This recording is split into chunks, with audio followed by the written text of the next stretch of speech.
You didn't find this video by accident. There are no accidents. Not for someone like you.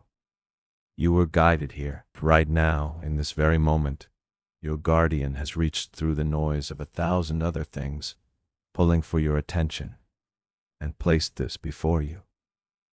Why? Because what you are about to hear, you need to hear.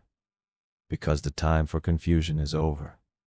The time for doubt is ending, and the time for you to finally, fully understand just how protected and held you truly are.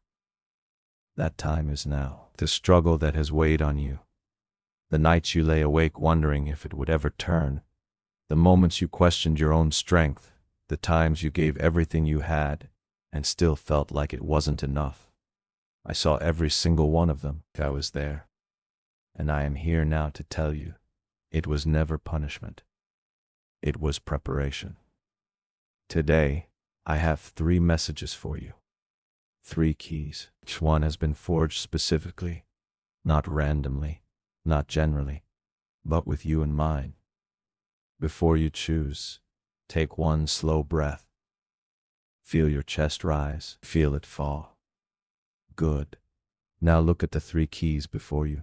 One of them has been calling your name since before you clicked play. Key 1 is crowned with a serpent coiled around an emerald. The key of transformation, of shedding what no longer serves, of the wisdom born from venom survived. Key 2 is pure sapphire. Smooth, deep, and fathomless as still water.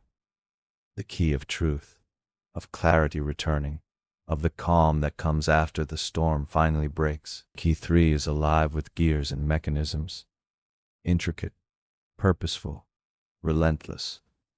The key of divine timing, of every piece clicking into place, of the great machinery of the universe finally turning in your favor. If one draws you, don't think. Let your soul choose.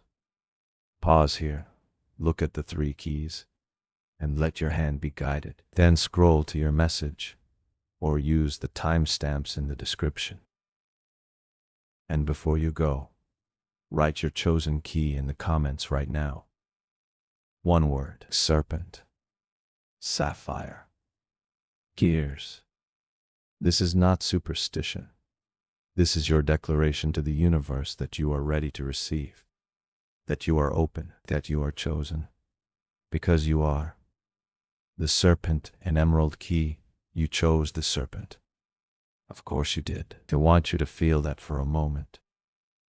The weight of that instinctive pull, the way your eyes moved to that coiled, ancient symbol before your mind could argue with it. That was not random. The serpent has always been the keeper of hidden knowledge, the guardian of transformation, the creature that survives by shedding, by releasing what is dead, what is tight, what no longer fits the skin it grew into. And you, beloved, have been in a shedding, a long, painful, unglamorous one. You have been pulling away from a version of yourself, from a life, from people, from a story you were told you had to live, and it has not felt like growth. It has felt like loss. It has felt like grief. I see you. I see the exhaustion behind the competence. See how you hold yourself together in rooms full of people who never ask how you are. Not really. And how you come home, and there is a particular quiet that settles over you that has nothing to do with peace. It is the quiet of someone who has been carrying too much for too long, without anyone noticing the weight. You are gifted, you are capable, and you have become so good at being the one who holds things together that the people around you have simply stopped offering to help. They assume you are fine. They assume you do not need. And every time you prove them right by continuing to manage, by continuing to show up, by continuing to give, a small and tired part of you wonders if anyone would ever notice if you simply stopped. I noticed.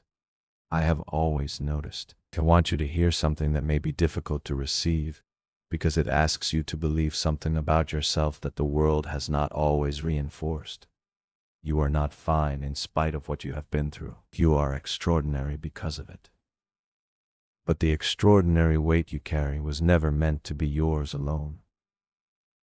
There were hands that should have been there and were not. There were moments where you looked to your left and your right and found only empty space where people should have stood. And rather than collapse, you learned to become your own foundation. That is breathtaking. That is also, I must tell you gently, a wound. A beautiful, functional wound that we need to begin to heal. There is someone from your past, or someone from not so long ago, who shaped the way you move through the world. Someone whose love was conditional, or whose criticism was constant, or whose presence created in you a deep and wordless belief that you had to earn your place in every room you entered. You may not think of this person every day, but they live in the way you apologize before you ask for anything. They live in the way you second-guess your instincts, even when your instincts are right. They live in the way you sometimes feel, in the most private corners of your interior life, that perhaps you ask for too much, or feel too much, or are simply too much. You are not too much. You were not too much then, and you are not too much now. You were simply too much for them. And that is entirely their limitation, not yours. Let me tell you about the serpent and why it has chosen you today. Long before it became feared, the serpent was revered. In the old stories, the ones told around fires before cities were built, before words were written down, the serpent was the keeper of the earth's deepest secrets. It lived in the between places, in the gap between the world above and the world below, between what is seen and what is hidden, between what was and what is becoming. It was not worshipped because it was dangerous, though it was. It was revered because it remembered. It remembered the shape of the world before it was wounded. It carried the knowledge of what things were in their original, undamaged form. There was once a keeper of a great garden who had tended every plant in it since childhood. She knew where each root ran. She knew which blossoms needed shadow and which needed sun. And for many years, the garden thrived. But then came a season of drought, and then a season of flood, and then a cold that lasted longer than cold should. One by one, she watched the plants she had tended wither. One by one, she fought, watering by hand through the drought, building barriers against the flood, covering roots against the frost. She saved many, but not all. And one evening, exhausted, she sat among the dead stems of what had once been her most beloved corner of the garden, and she wept. She had given everything. She had done everything right. And still, loss. Still, endings. She looked at the ground and said aloud to no one, "Was any of it worth it?" That night, the serpent came. It had been there all along, living in the stone wall that bordered the garden's edge, watching, curled at her feet, and it said, not in words, but in the language of knowing that moves beneath words, "Look closer at what is dead." She looked, and where she had seen only loss, she saw something she had missed. The roots were still alive. The stems were hollow and brittle, yes, but the roots, the deep, invisible, patient roots, were green. They had gone underground to survive. They had surrendered everything above the surface in order to protect the part of themselves that could not be seen. In the spring, the garden came back stranger and wilder, and more beautiful than it had ever been, because the roots had strengthened in the dark. You are the keeper, and you are also the garden. What you have watched wither, what you have grieved, what you have mourned as endings, none of it has destroyed your roots. Your roots have been gathering strength in a darkness no one could see. The emerald at the center of this key, the one that caught your eye, the one your soul recognized, is the color of that root growth, is the color of life when life is underground, of hope when hope is invisible, of growth when growth has not yet broken the surface. Now I must tell you something that is harder to hear. There is a person in your life, perhaps close to you, perhaps positioned as a supporter, an ally, even a friend, who is not what they appear. I am not asking you to panic. I am asking you to notice. This person speaks of your success in tones that are almost right, almost warm, almost genuine, but not quite. There is a quality to their interest in your life that feels slightly too hungry, too specific. When good things happen to you, watch their face before they've had a moment to compose it. Watch the first flicker, the unguarded half-second before the smile arrives. That is where the truth lives.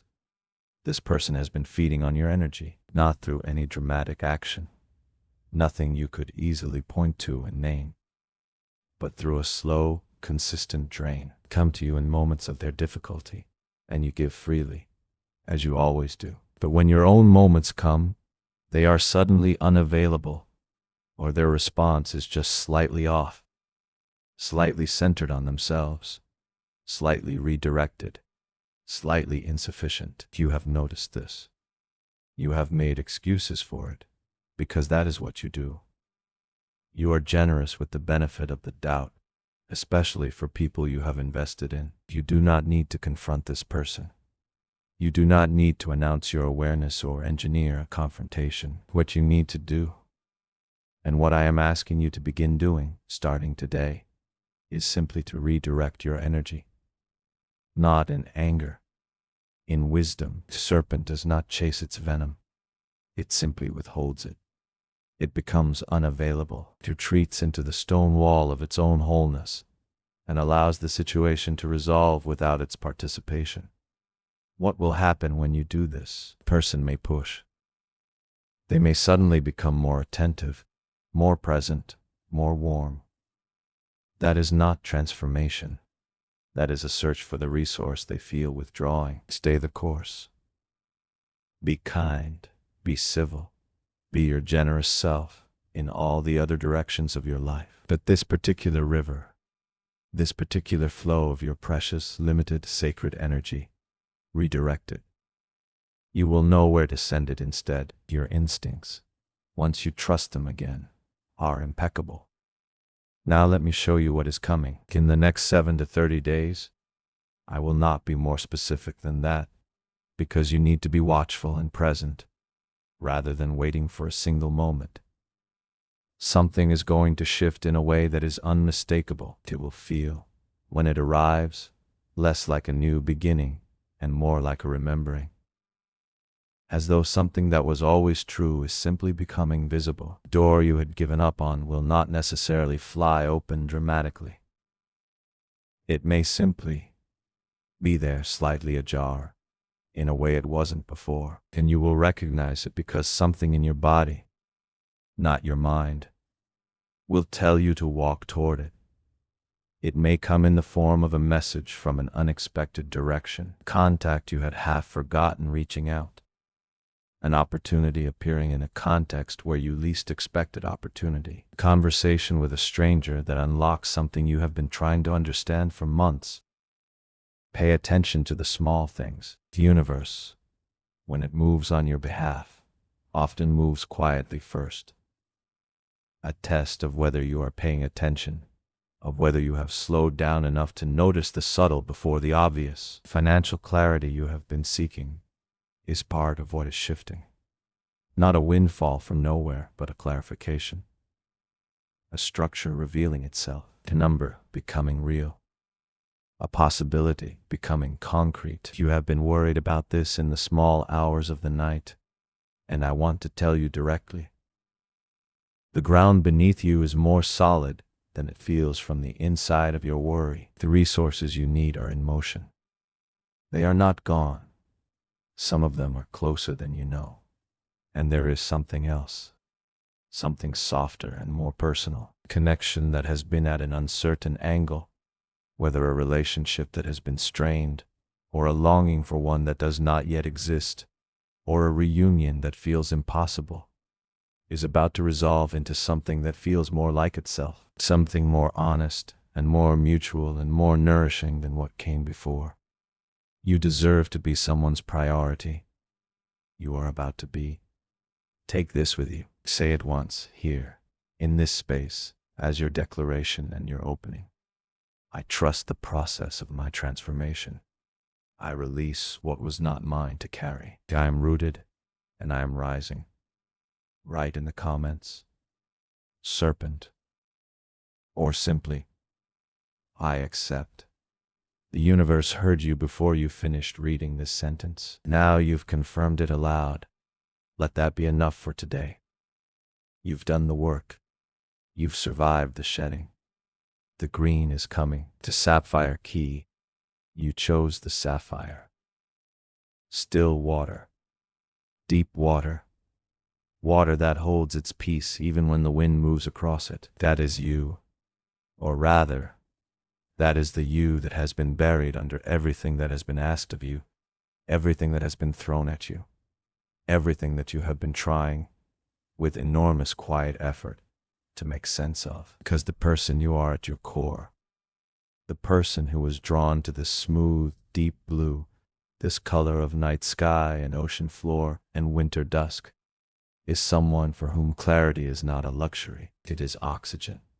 And you have been living, for some time now, in a fog, in a half-light, in a situation or a season or a state of mind that has made it difficult to see clearly, to feel clearly, to know what is true and what is fear speaking in truth's voice. I want to tell you something, and I want you to let it land fully before you move past it. The confusion you have been living in was not a failure of your intelligence. It was not a failure of your perception. You are perceptive, remarkably so. You see things that others don't see. You sense things that haven't announced themselves yet.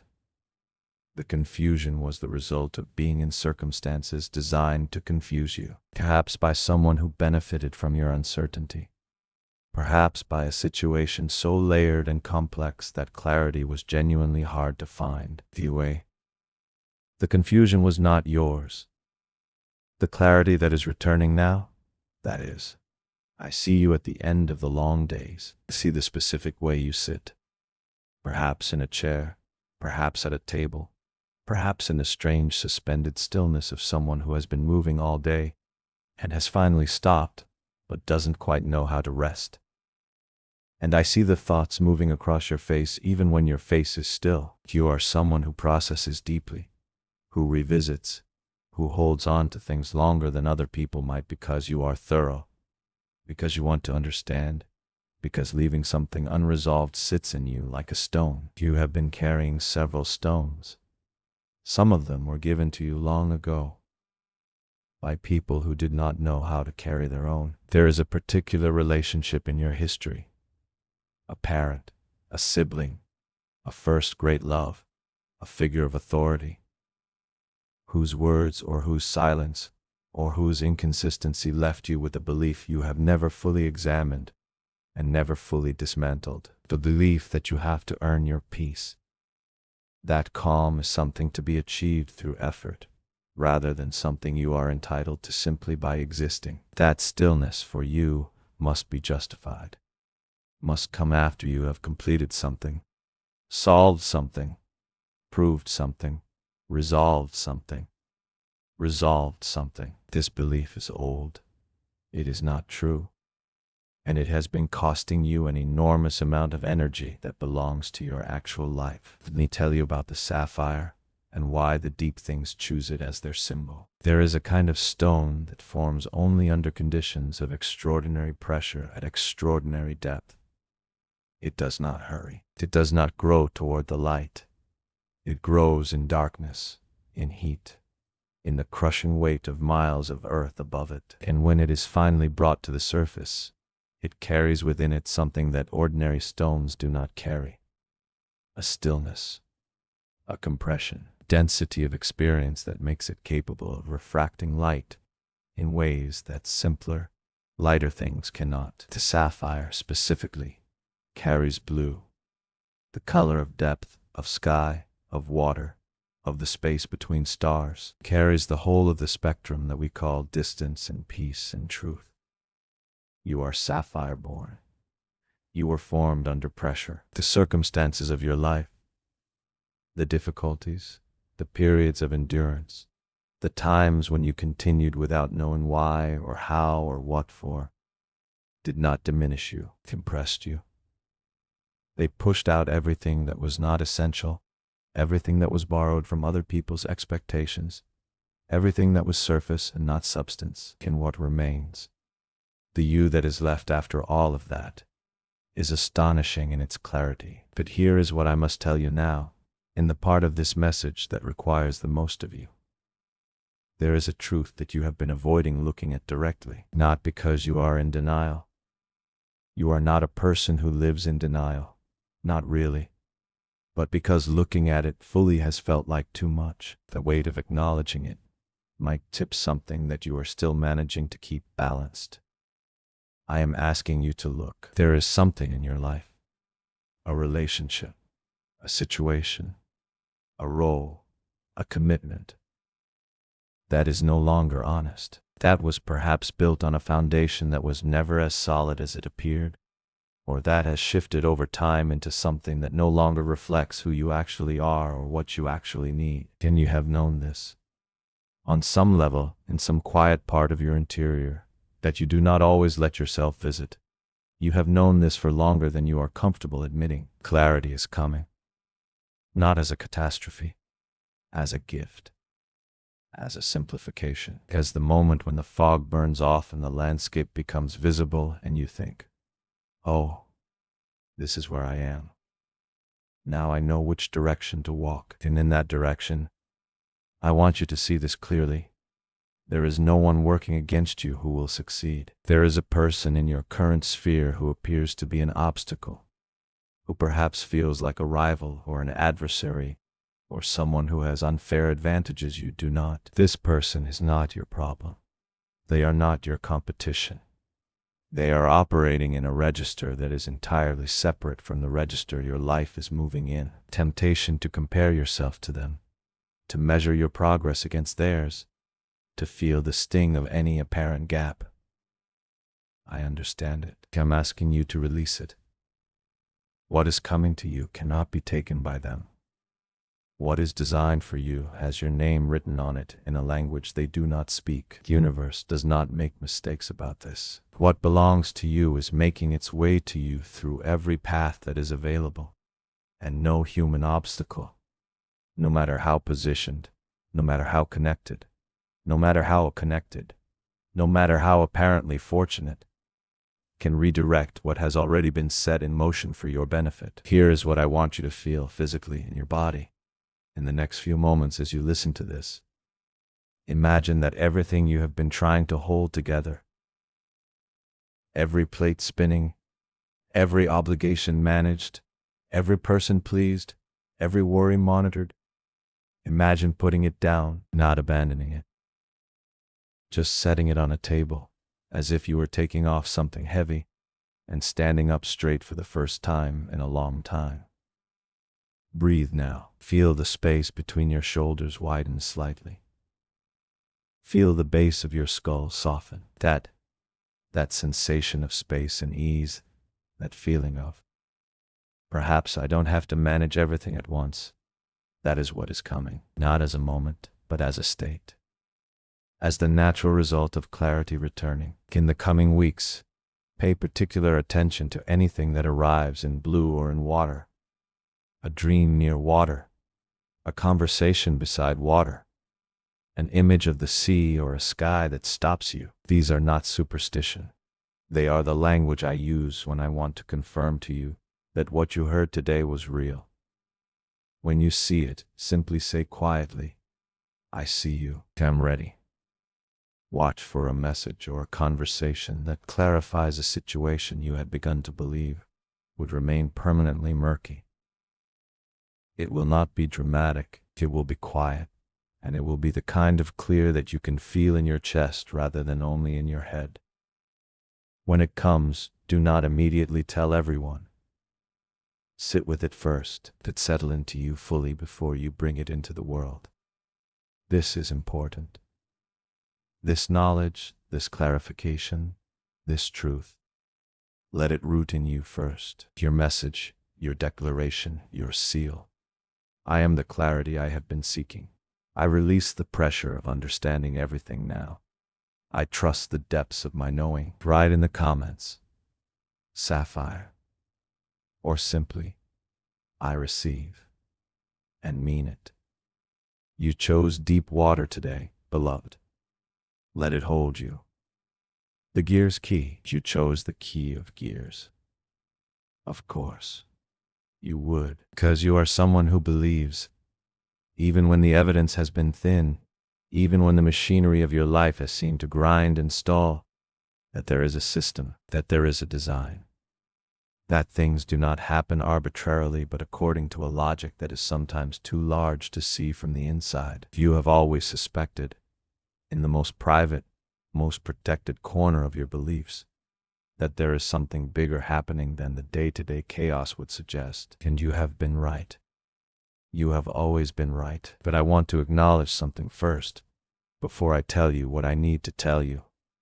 There have been moments, and perhaps there have been many of them recently, where the mechanism seemed broken, where the gears that were supposed to turn together ground against each other instead, where the effort you put in did not produce the output it should have, where you worked harder and longer, and with more care than anyone around you, and still watched the results distribute themselves in ways that made no sense, toward people who seemed to try less, care less, sacrifice less. You have felt the deep injustice of this, and that injustice is real. I am not here to explain it away. I am here to explain what it was for. I need you to sit with me in this for a moment, because it will take the full length of this message for you to understand it not just intellectually, but in your body, in your bones, in the place where understanding becomes unshakable. You are a builder. This is not a personality type or a preference. It is the essential nature of how you are made. You do not just inhabit the structures of your life. You construct them. You think in systems, in long sequences, in cause and effect chains that stretch further into the future than most people are comfortable looking. You see the potential in things before they become what they will be. You invest in processes before they produce results. And this extraordinary gift is also what has made certain seasons of your life so painful. Because builders are patient, and patience can be exploited. Because builders are invested, and investment creates vulnerability. Because builders trust the process, and trusting the process means living in the gap between effort and outcome for longer than people who have not had to trust anything deeply can understand. You have been in that gap. Let me tell you a story about a clockmaker who loved her work. She had been taught the craft by someone who loved it even more than she did.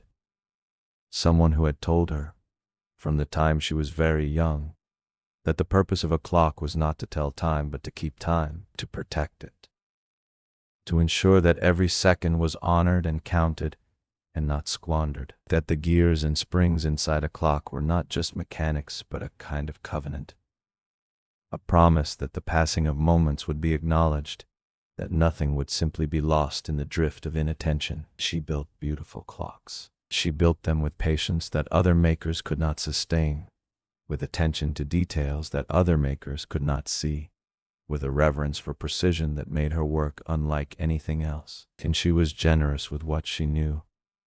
She taught her methods to others, gave her time freely, helped those who came to her stuck and struggling. But there was a year, and it was a bad year, a year that felt like it had too many months in it, when everything seemed to stop. Clients she had counted on disappeared. Pieces she had worked on for months were returned or abandoned. Person she had trusted completely, someone she had taught and helped and promoted, took methods that were hers and presented them elsewhere as their own. She discovered this slowly, in pieces, over many months, and the accumulating grief of it settled into her like rust. Quietly, gradually, making each morning heavier than the last. She nearly stopped making clocks. What kept her going, and this is the part I want you to really hear, was not determination. It was not determination. It was not willpower. It was not even hope, exactly. It was something smaller and stranger than hope. It was a kind of stubbornness of purpose, inability, at the deepest level, to believe that what she was made to do was not worth doing, even in the worst of it, even in the rust and the grief and the mornings that felt impossible. She went to her workbench, not because she was sure it would matter, because the alternative, becoming someone who did not go to her workbench, felt like a kind of death she was not willing to accept. And then, slowly, the way the right gear begins to turn when the mechanism is finally assembled correctly, things began to move. Not dramatically, not with fanfare. First change was internal. She realized that the person who had taken from her had not, actually, taken what mattered most. The knowledge lived in her. The ability lived in her. The ability lived in her. The eye for the work lived in her. What had been taken was reproducible. What she had given away was returnable. And the reputation she had built, the slow, quiet, patient reputation of someone who did honest and excellent work, that had not been taken, that had been growing, underground like roots, in the regard of people she had not even known were watching. The second change was external, an opportunity she had not expected, from a direction she had not considered, from someone she had helped years earlier without expectation of return. That is how it works. That is the mechanism. It does not always turn on the schedule you want, but it does not lose track of anything. Now I must speak to you about something uncomfortable, because I love you too much to soften it to the point of uselessness. There is something you have been tolerating that you should not be tolerating. Not a catastrophe. Something subtler. A situation. A dynamic. An arrangement in your life that has been quietly out of alignment with your actual value and your actual worth. Perhaps it is a professional situation where your contribution is being benefited from without being adequately acknowledged. Perhaps it is a personal relationship where the energy has drifted into imbalance and you have been compensating in ways that no one seems to notice. Perhaps it is an internal arrangement, the deal you have been making with yourself that says, I will accept less than I want for now, because now is not the time. Now is the time. I am not asking you to blow anything up. I am asking you to stop accepting the imbalance in silence, not through demands or ultimatums, but through a recalibration. A quiet, dignified shift in how you position yourself, what you make available, what you are willing to receive. The mechanism of your life is preparing to reward you, but it cannot find you if you are still standing in a place that says, by your presence, I am fine with less. Move toward what you deserve. Even one small step. The gears will meet you there. In the next 30 days, mark your calendar. Keep a small record. You will want to look back on this.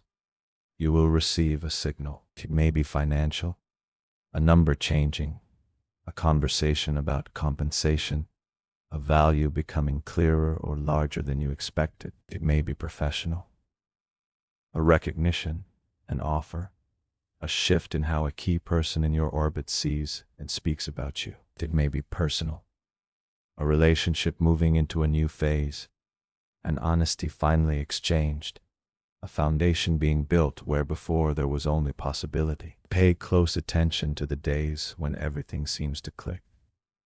When your morning flows into your afternoon, flows into your evening, and the pieces fit together without forcing. Those are not accidents. Those are the mechanism working. Those are the gears aligned. Write those days down. The pattern they form will show you the direction. And about the person who caused you harm, whether recently or long ago, whether dramatically or through a quiet, accumulative erosion of your confidence and your resources. I want to give you this. You do not need to watch for justice. Counting is already in motion. The mechanism does not forget what has been put in, and it does not forget what has been taken. Your only task is to be present for your own life, your own building, your own forward motion. Gears that manage consequence are turning on their own time, and that time is always perfect, even when it is not immediate. You are a builder in the structure you have been building through every difficulty, every setback, every moment of wondering if the investment would ever yield. It is nearly complete. What you have been waiting for is not a dream. It is a blueprint made real.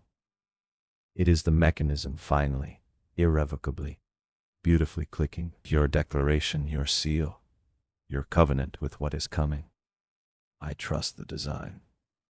I am the design. Your piece of what I have been through was load-bearing, and I am now ready to stand in what I have built.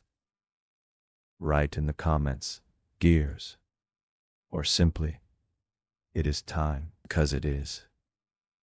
The mechanism has found you, and it has been waiting just as long as you have.